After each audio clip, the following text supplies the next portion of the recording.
Viens Seigneur et prends possession. Viens Seigneur et parle toi-même. Viens Seigneur et enseigne-nous par ton Esprit Saint. Et que tout esprit qui ne te glorifie pas se taise et soit chassé de ces lieux au nom puissant de Jésus. Merci de bénir ces moments d'écoute de ta parole et que la gloire te revienne par le nom puissant de Jésus. Amen. Nous avons, bien aimé, suivi la lecture de 2 textes. Dans le premier, nous avons suivi qu'à la fin, Josué dit « Moi et ma maison, nous servirons l'Éternel ». Et quand vous allez dans les maisons des chrétiens, dans la plupart des cas, dans beaucoup de maisons, vous allez voir affiché « Moi et ma maison, nous servirons l'Éternel ». Le deuxième texte tiré de l'Évangile selon Matthieu nous parle de la parabole des talents que nous connaissons très bien. Mais les versets qui nous intéressent le plus ici, c'est le moment des serviteurs. Et à la fin, nous avons suivi mauvais serviteur, bon et fidèle serviteur. Voilà 2 termes qui doivent attirer notre attention pour notre méditation de ce matin. Nous voulons parler du service. Servir le Seigneur. À quoi cela renvoie? Servir Dieu, à quoi cela renvoie? Et j'ai voulu que nous méditions autour de cette thématique. Accomplis ta destinée de serviteur avec joie. Accomplis ta destinée de serviteur avec joie. Commençons par définir de manière simple et rapide ce que le verbe servir veut dire. Servir, selon les définitions recueillies de gauche à droite, nous disent que cela signifie s'acquitter d'obligations, s'acquitter des tâches envers quelqu'un, des tâches envers une institution à laquelle on obéit. Ou encore, il s'agit de s'acquitter auprès d'une personne, auprès d'une collectivité, auprès d'une institution, certains devoirs, certaines fonctions, certaines obligations. Voilà ce que le mot servir veut dire. S'acquitter de ses devoirs, s'acquitter de ses obligations. C'est ça, servir. Ça veut dire qu'il y a un devoir quelque part. Ça veut dire qu'il y a des obligations quelque part. Servir, en réalité, est un acte magnifique.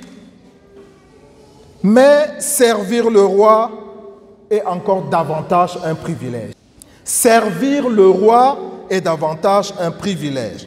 Jésus nous a aimés jusqu'à se sacrifier pour nous sauver de la mort du péché. Et il a dit, c'est une joie, c'est une grande joie que de donner sa vie pour ceux-là qu'on aime. Jésus, pendant son ministère, s'est attelé à servir. Servir ceux qui étaient autour de lui. Servir, c'est donc avant tout exprimer notre reconnaissance à notre Dieu. Exprimer notre gratitude à notre Dieu. Servir Dieu, c'est encore bien plus que cela. C'est le moyen d'entrer dans sa destinée. D'entrer dans sa destinée parce que la parole de Dieu dit nous avons été créés pour servir Dieu. Nous avons été créés pour le servir dans la louange et dans beaucoup d'autres choses. Donc servir l'Éternel, c'est le moyen pour nous d'entrer dans sa destinée.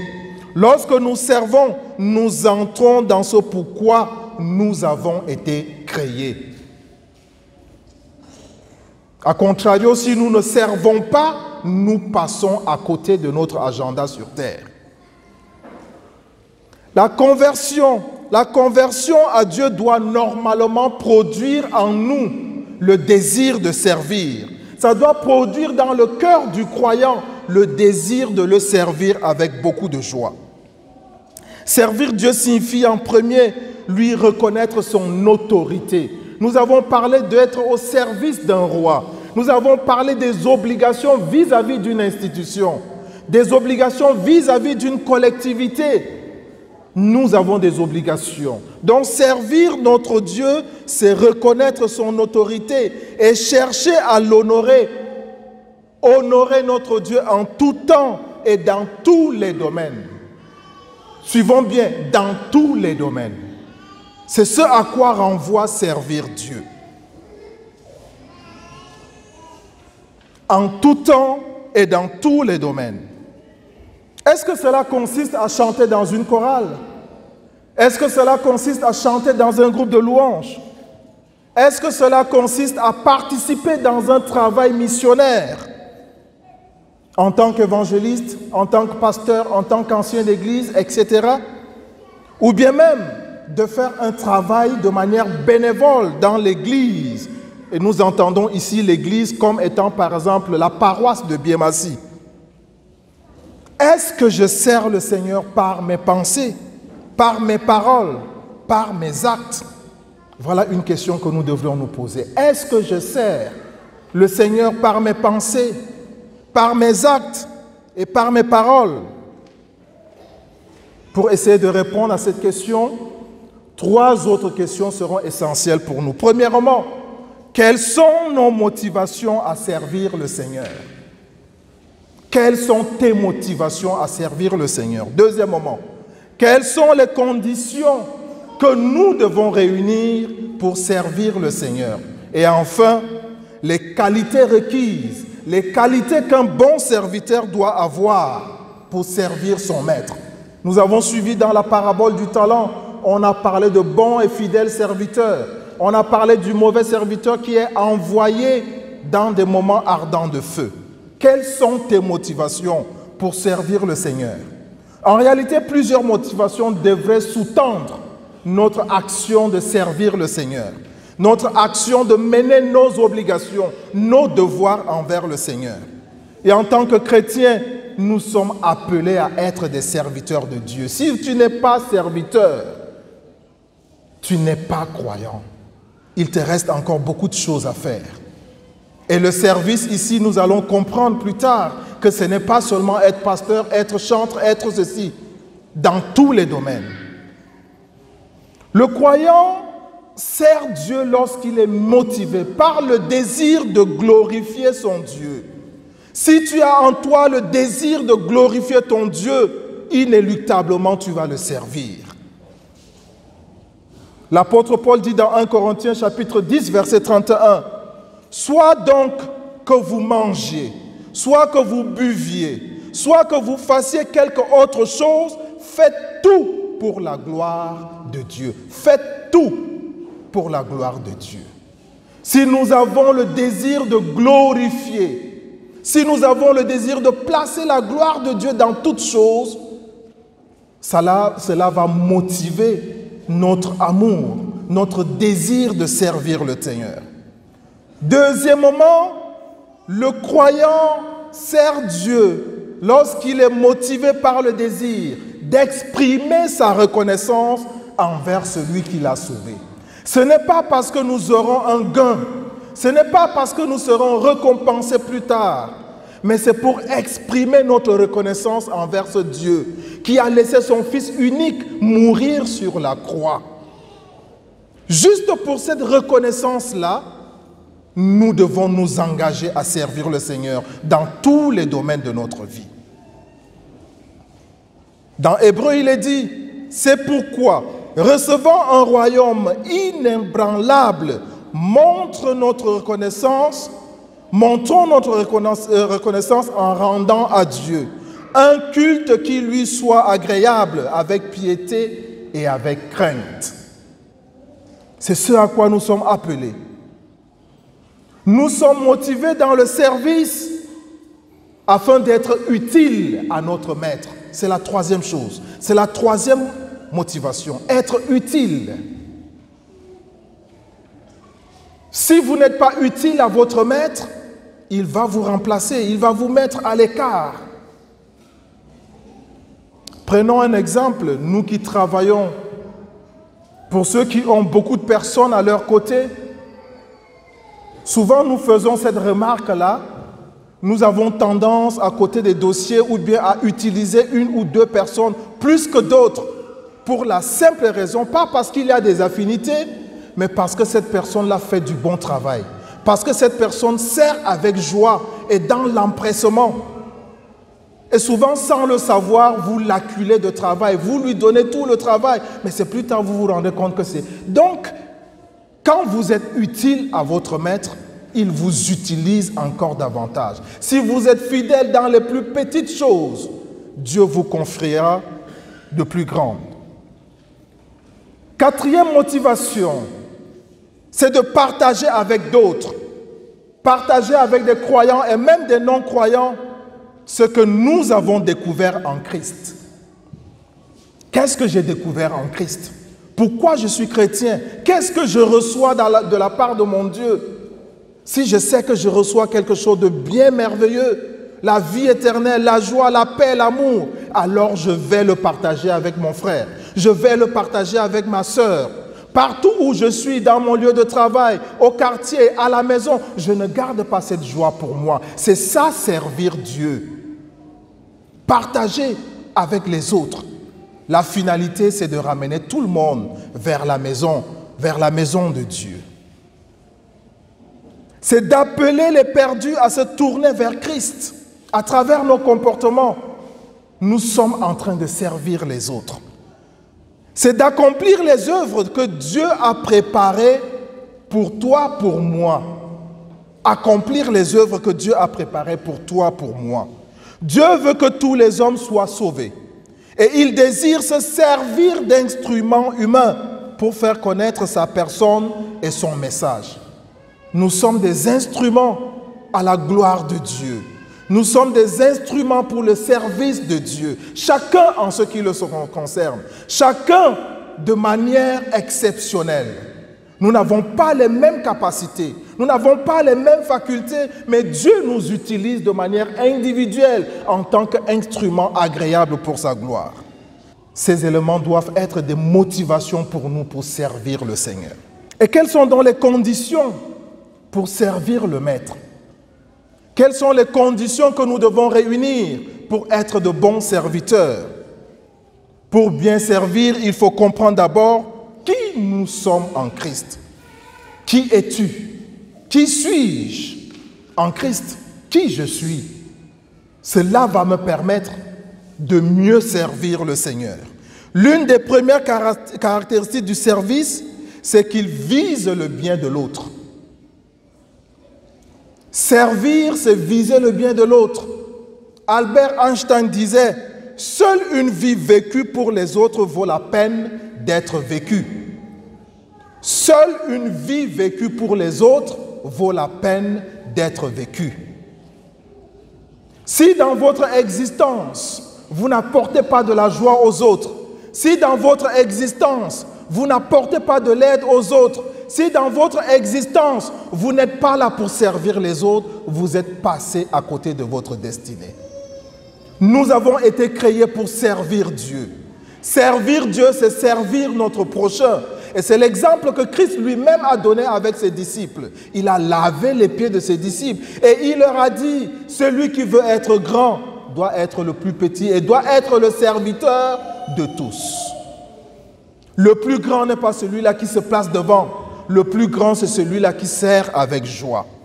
Être au service de l'autre, rechercher le bien-être de l'autre, du prochain, c'est ce que Dieu nous appelle à faire dans le service qui nous a été confié en devenant enfants de Dieu, en devenant chrétiens, en devenant croyants.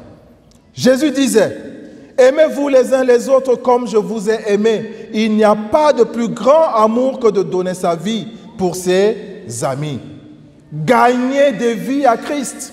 Rapprocher ceux qui sont éloignés de la vraie voie. C'est ça, servir l'Éternel. Peu importe le domaine où vous servez Dieu, si ce que vous faites ne permet pas d'attirer les âmes à Christ, si ce que vous faites ne permet pas d'attirer les personnes de vos familles à Christ, si ce que vous faites ne permet pas d'attirer vos collègues, vous n'êtes pas en train de servir Dieu. Vous pouvez venir à l'église tous les jours. Vous pouvez être dans toutes les activités. Vous pouvez être parmi les chantres les meilleurs. Mais si chez vous, vous n'apportez pas de la joie, si vous ne vous occupez pas de votre maison, si vous ne vous occupez pas de votre épouse, de vos enfants, vous perdez votre temps, vous ne servez pas l'Éternel. Si en tant qu'enfant, vous courez toujours pour être premier à l'église, pour faire tel travail, alors quand on vous demande de faire telle chose, à la maison, vous attachez la bouche, vous êtes sorti, vous ne servez pas Dieu, vous vous trompez, bien-aimés.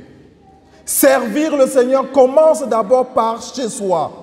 Servir le Seigneur commence là où vous êtes, à l'école, au travail, au marché. C'est ça, servir le Seigneur. Nous venons à l'église, nous affichons bonne mine, nous chantons, nous levons, nous nous louons même, nous nous roulons par terre, mais dès qu'on est sorti de là, le visage que vous avez, le témoignage qu'on a de vous au quartier, le témoignage qu'on a dans vos services ne glorifie pas le Seigneur. Et c'est souvent de l'étonnement quand quelqu'un vous voit, hey, donc il va à l'église. Servir le Seigneur, ce n'est pas seulement être pasteur, ce n'est pas être ancien, ce n'est pas être conducteur de louanges, ce n'est pas être, je ne sais pas, à n'importe quel poste à l'église. Servir le Seigneur, c'est partout où tu vas. Tu es coach de sport, tu sers le Seigneur en servant les autres. Et si tu le fais dans la droiture, en sorte que le Seigneur te dise, bon et fidèle serviteur, c'est en ce moment que tu sers Dieu. À chaque fois que vous communiquez la vie de Christ à vos enfants biologiques, à vos voisins, à vos familles, à vos collègues, vous servez le Seigneur. Et la parole de Dieu déclare que nous ne sommes pas des serviteurs orphelins. Nous ne servons pas seuls, parce que Jésus a promis de ne jamais nous laisser seuls. Le Saint-Esprit qui a envoyé nous accompagne dans le service. Certes, il y a des difficultés, certes, il y a des frustrations, certes, il y a des obstacles dans le service. Mais parce que nous ne sommes pas seuls, nous pouvons braver tout cela. Une fois que nous sommes devenus conscients de notre salut, nous réalisons que nos ressources sont limitées. Nous réalisons autant que nos ressources en Dieu sont illimitées, parce qu'il renouvelle nos forces tous les jours. Et c'est pourquoi l'apôtre Paul dit dans Philippiens, « Je puis tout par celui qui me fortifiait. » Philippiens 4, verset 13. « Je puis tout par celui qui me fortifie. » Alors pour être bon serviteur, il faut que le croyant manifeste de l'amour envers Dieu et envers les hommes. Manifeste de l'amour envers Dieu et envers les hommes. Vous ne pouvez pas prétendre aimer Dieu alors que vous n'aimez pas votre ami, votre voisin, vos camarades. La parole de Dieu nous dit, aimez vos ennemis. Si vous aimez seulement ceux qui vous aiment, qu'est-ce que vous faites de spécial? Les païens en font autant.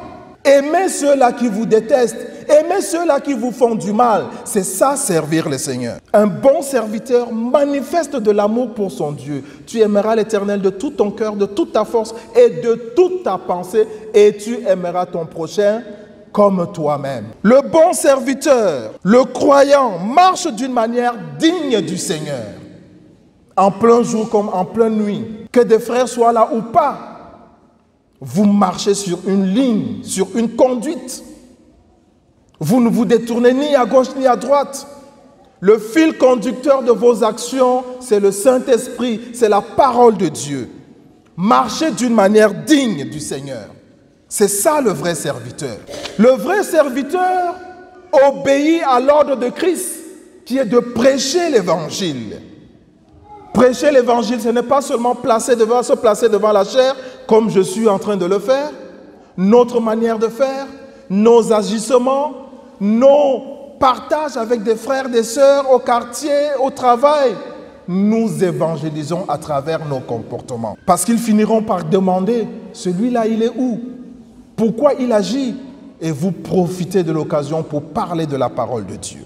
Être un bon serviteur, c'est être fidèle en toutes choses.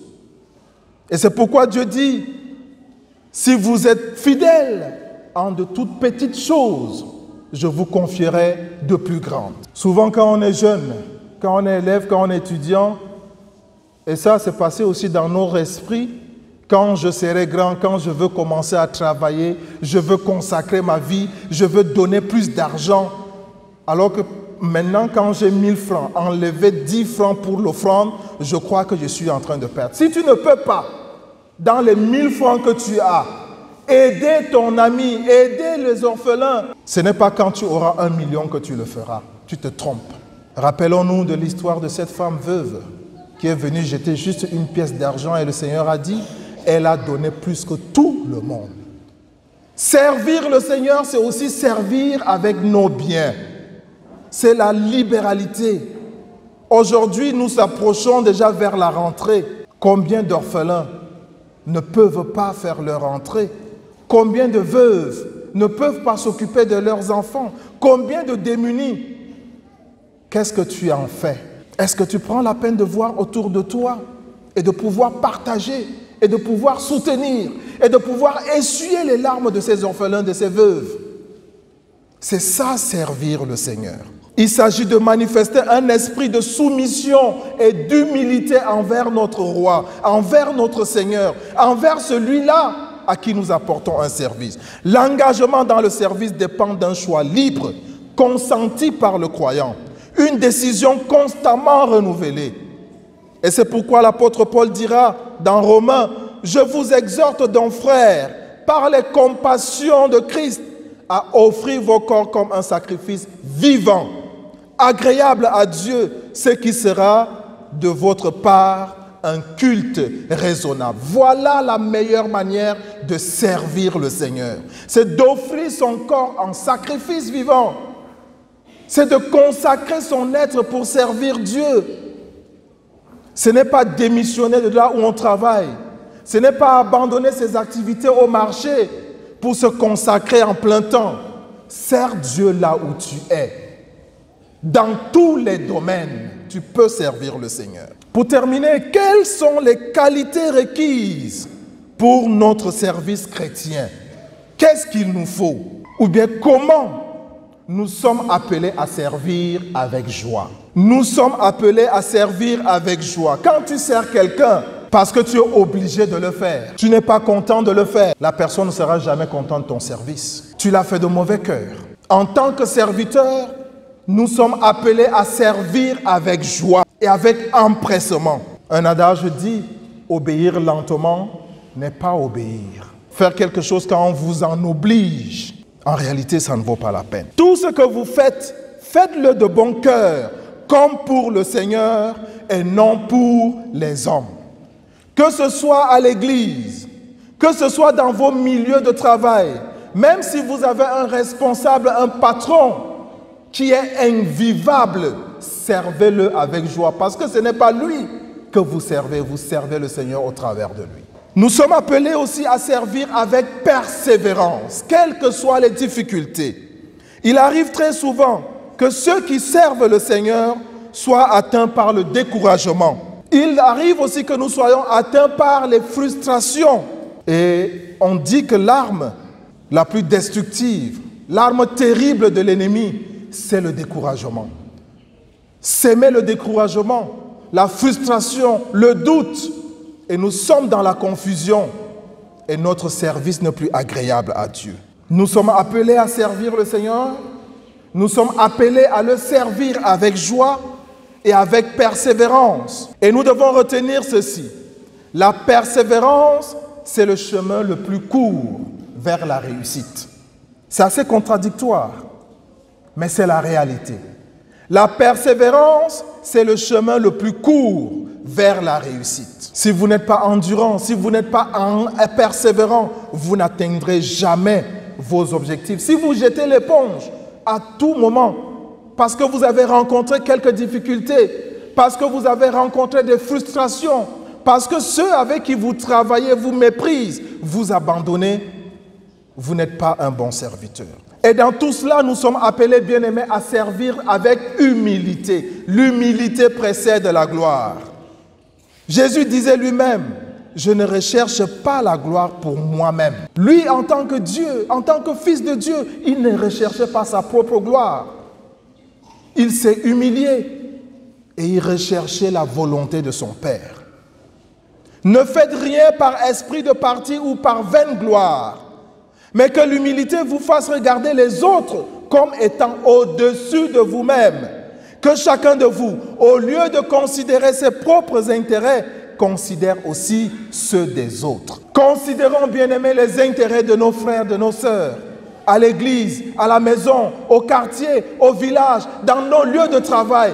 Considérons les intérêts des autres. Ne regardons pas seulement à ce que nous allons gagner, à ce que nous voulons, mais regardons les intérêts des autres. Pensons à ce geste incroyable que Jésus a fait lors du dernier repas. Ce dont je disais, quand le maître a pris la serviette, il a commencé à laver les pieds de ses disciples et à les essuyer. C'est un acte plein d'amour, plein d'humilité et plein d'enseignement pour nous. Bien-aimés, nous sommes appelés à ne pas faire exception de personne. Nous n'avons pas le droit de choisir avec qui nous voulons travailler. Nous n'avons pas le droit de choisir avec qui ou bien à qui nous allons faire du bien. La parole de Dieu nous demande de ne pas faire exception de qui que ce soit. Si vous accomplissez la loi royale, selon l'Écriture, tu aimeras ton prochain comme toi-même, vous faites bien. Mais si vous faites exception de personne, vous commettez un péché. Jacques chapitre 2, verset 8. Souvent dans la société, il y a des personnes qu'on délaisse, les handicapés, les ceci, etc. On va croire que je marche. Non, elle est prostituée, il est ceci, il est brigand. C'est pour ces gens-là que Christ est venu. Si nous les fuyons, qui va les ramener? Cela ne veut pas dire que je dois marcher tous les jours avec des prostituées, avec les brigands. Non, ce n'est pas ce que nous disons. Mais nous approcher d'eux pour les ramener vers la vraie voie. Nous sommes appelés, bien-aimés, à servir avec obéissance. Non pas ma volonté, mais la tienne, ce que Jésus a dit dans le champ de Gethsémane. Nous sommes appelés à servir de manière sacrificielle, sans attendre quelque chose. Offrez vos corps comme des sacrifices vivants. Je vous exhorte par des compassions de Dieu, je reviens encore là-dessus, à offrir vos corps comme un sacrifice vivant. C'est là le culte raisonnable, c'est là le service que Dieu agrée. Nous sommes appelés à servir ou bien à être motivés par l'amour de Dieu et par l'amour de son prochain. Quel que soit ce que je veux faire de grandiose, si je n'ai pas l'amour, cela ne me sert à rien. Quand je distribuerai tous mes biens pour la nourriture des pauvres, quand je livrerai même mon corps pour être brûlé, si je n'ai pas l'amour, cela ne me sert à rien. Tout ce que nous devons faire, tout le service que nous avons à accomplir vis-à-vis de notre Dieu, vis-à-vis de notre prochain, de notre communauté, de notre collectivité, nous devons le faire avec amour. Le croyant est donc appelé à servir par son comportement dans sa famille. Il est appelé à servir par son comportement dans la société, dans ton milieu de travail. Tu es appelé à servir par ta manière de parler, par ta façon de communiquer. Il y a des paroles qui ont des langues plus puissantes, alors plus destructives que les kalachnikovs. Par la même bouche sortent bénédictions, sortent malédictions. Cela ne devrait pas être pour nous les enfants de Dieu. Votre manière de communiquer avec votre conjoint, avec votre conjointe, avec vos enfants, avec vos collègues, avec vos frères et sœurs. Le croyant est appelé à servir dans sa façon de travailler, dans l'annonce de l'évangile, dans la prière, la louange et l'adoration, dans la libéralité, aider son prochain. Voilà ce à quoi nous sommes appelés. Ce sont des éléments qui sont des aspects du témoignage chrétien. Pour conclure, nous redisons ceci. Le fait d'aller à l'église tout le temps, le fait d'être dans toutes les activités de la paroisse n'est pas synonyme de servir Dieu. Ce n'est pas synonyme de servir Dieu. Servir Dieu, c'est s'occuper de sa maison. Servir Dieu, c'est s'occuper de son mari, de son épouse. Servir Dieu, c'est s'occuper de ses enfants. Servir Dieu, c'est prendre soin de son travail. Servir Dieu, c'est être au service de son prochain. Servir Dieu, c'est donner le meilleur de soi-même pour rendre heureux notre prochain, pour rendre heureux nos enfants, pour rendre heureux nos époux, nos épouses. C'est ce à quoi Dieu nous a appelés. Servir Dieu, c'est être obéissant envers ses parents. Pas seulement envers ses parents, envers ses supérieurs, envers ses patrons. Servir Dieu, c'est se soumettre à la volonté totale de Dieu. Et dans le service, nous pouvons commencer bien. Les motivations sont saintes. Et puis au fil du temps, il y a des désillusions, il y a des trahisons, il y a des épreuves. Notre cœur peut choper quelques virus que ce soit, les virus de la haine, les virus de ceci, mais nous devons rester inébranlables. Cela doit arriver. Cela doit arriver. Mais si nous restons attachés à la parole de Dieu, nous atteindrons notre objectif. Bien-aimé, je t'invite à scanner ton cœur, à passer en revue ton cœur. Au travers de la parole de Dieu, dans Psaume qui dit « Sonde-moi, ô Dieu, et connais mon cœur. Regarde si je suis une mauvaise voie et conduis-moi sur la voie de l'éternité. » Tu es pasteur, tu es ancien d'église, tu es chantre, tu es conducteur, tu es moniteur, monitrice d'école de dimanche. Tu es là, tu laves, tu fais ceci. Mais est-ce que tu sers Dieu selon la volonté de notre Dieu, selon la volonté de Dieu? Sonde ton cœur, scanne ton cœur, passe en revue ta manière de faire. Dieu s'intéresse à toi. Dieu t'a créé pour le servir. Et le servir, c'est à travers tous les domaines de notre vie, à travers tous les aspects de notre vie. Que notre cœur soit semblable au cœur du serviteur par excellence qu'est notre Seigneur Jésus. Et que notre Père nous apprenne davantage à le servir avec humilité, avec obéissance, avec crainte et tremblement, pour que nous soyons des serviteurs fidèles à qui le Seigneur Jésus dira « Entre dans la joie de ton Maître ». Que le Seigneur te bénisse. Amen.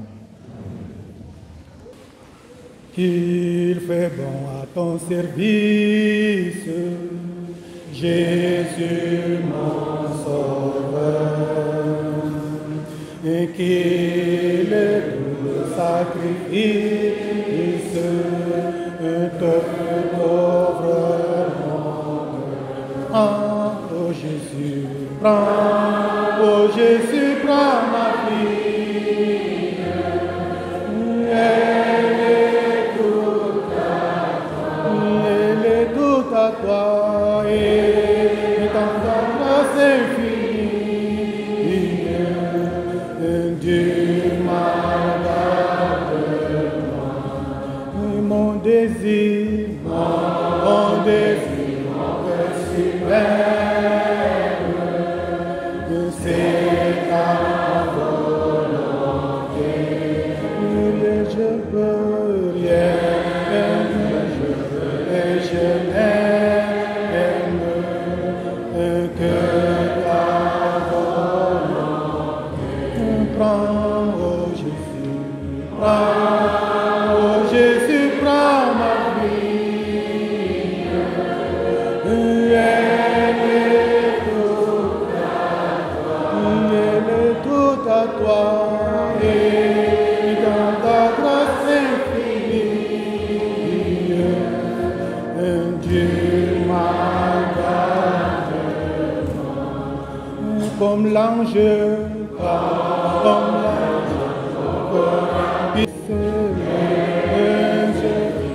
sur mon guide, toujours infini, Dieu m'a gardé. Travailleur, toi Jésus, mon espérance, voilà mon servir. Prends, oh Jésus, prends, oh Jésus, prends ma vie.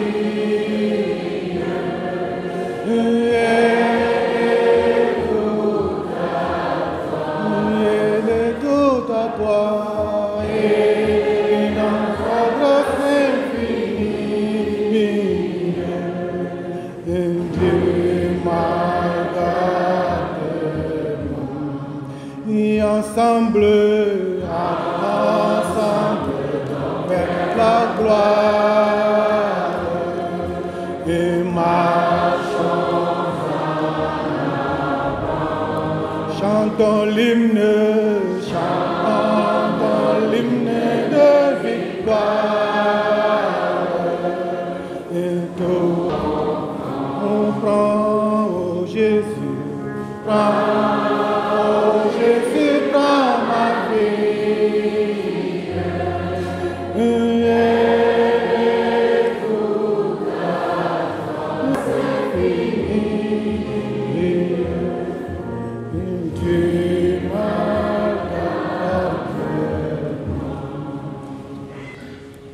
Nous disons merci au Seigneur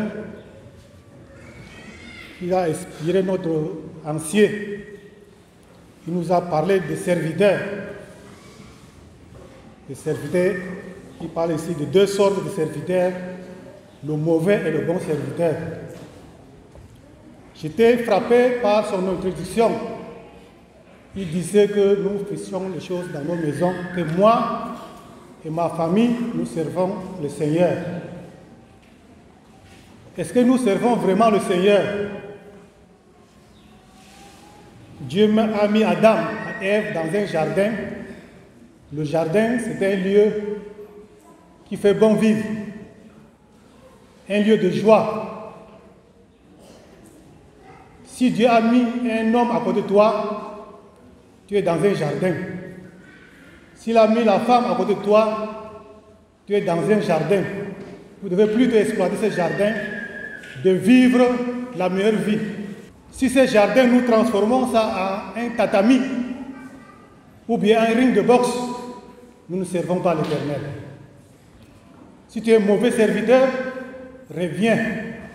La parole de Dieu dit ici que tu dois servir le Seigneur. Pour servir le Seigneur, il faut être un bon serviteur. Le moment est donné à celui qui se sent indexé, qui se sent touché par la parole de Dieu, de demander pardon au Seigneur, c'est le moment.